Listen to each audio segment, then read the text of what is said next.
Oh, it's been pretty up and down, hey. Obviously, since the first lockdown, things were pretty tight and a lot of jobs fell through. But things have slowly started getting back on their feet again, and the ball is rolling again. And yeah, so level three, things are on the fence, but hopefully things will get better in the beginning of this year, and we can start grafting full time again.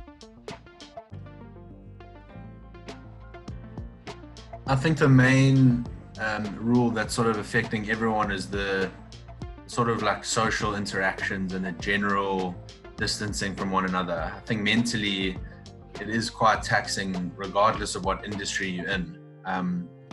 But as a creative, like writing and interacting with people and being in social spaces is very like healthy for the whole creative process. So I think that one is definitely the biggest for myself mentally. But for the business and for the industry, I think it does get better the lower we get on the levels. Level 5 is obviously not great for the whole industry, and level 1 is things are definitely opening up. But yeah, I think also that businesses, small to medium sized businesses, are also slightly wary to spend a lot of money on videos and content for their businesses. Because of all the lockdown rules and regulations, people are trying to conserve money and not spend too much on additional things. So yeah, I think the lower the level gets, the better for the film industry as a whole, I would say. I think so, hey, and I think, FilmShark is a small to medium-sized business, and a lot of those in Durban and South Africa, I think, have learned to become self-sufficient. You know, you've got to be able to run your own business by yourself before anyone else is involved or employed.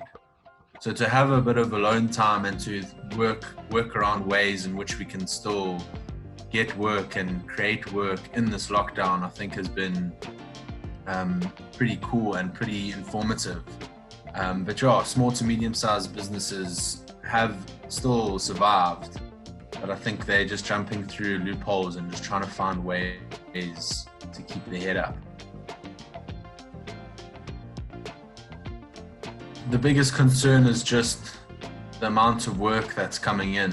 Like I said, people are looking to cut costs wherever they can. You know, their NGO outreach and their community-driven projects, those kind of things I know have been cut from the start, the higher the lockdown level goes. So I just think the amount of work pouring in is a big concern, because obviously less editing or less shooting or less clients overall. So yeah, if the restrictions are eased, people will be more willing to spend money on stuff like video content and social media content. And I think that need will get higher once the lockdown sort of eases off. Yeah, so at the end of the last year, the NFEF and the KZN Film Commission, they reached out to everyone, and they were calling for applications for COVID-19 relief funding. So they basically said, pitch us 3 documentary ideas that are related to COVID, and we can give you up to R1 million to produce a documentary.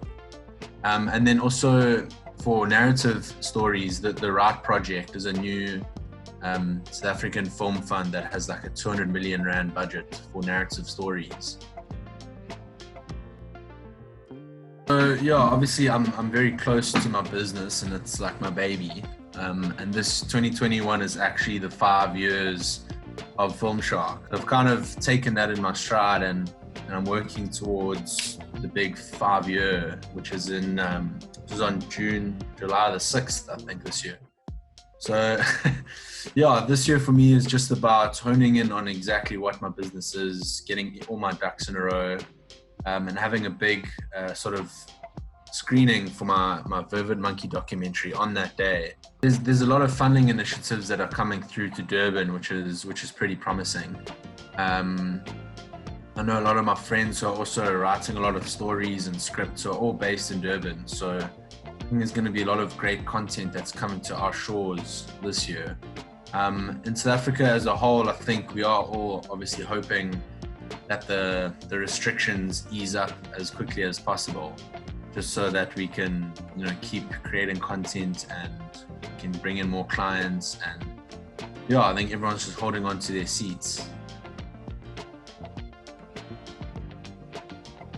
So on a larger scale, a lot of people haven't been getting a lot of their work on like a sort of a big business commercial level. For all these adverts you see, there haven't been too many that are being produced. So a lot of people haven't been employed at the level that they haven't been employed at the level they would have liked to have been.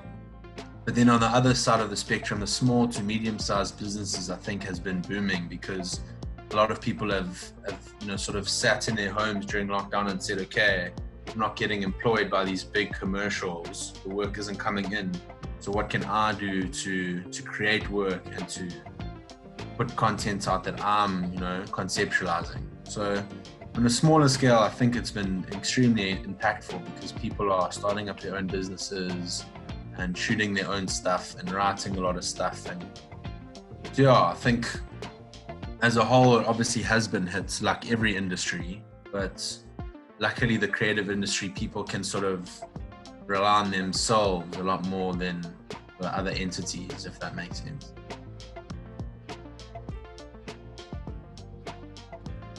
So I would say that I need to have a bigger library of projects that I can develop.